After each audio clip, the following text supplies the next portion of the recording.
Jake Ejercito, may bagong proyekto sa Dreamscape Entertainment.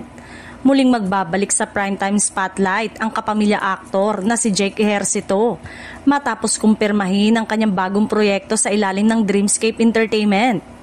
Sa isang larawan na inilabas online, makikita si Jake kasama ang mga opisyal ng Dreamscape na pinangungunahan ni Kylie Manalo Balagtas.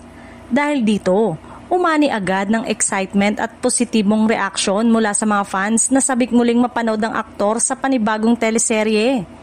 Huling nasilayan si Jake sa mga hit kapamilya shows na Can't Buy Me Love, nina Donnie Pangilinan at Bel Mariano at Linlang, kasama sina Kim Chiu at Paolo Avellino.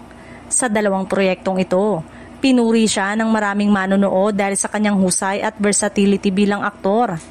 Bagamat wala pang inilalabas na detalye tungkol sa kanyang bagong role o kung sino ang makakasama niya, siguradong isa na namang malaking proyekto ang hatid ng Dreamscape para kay Jake. Abangan kung anong bagong karakter ang kanyang bibigyang buhay at kung paano muli niyang pasasabikin ang mga manonood sa kanyang pagbabalik.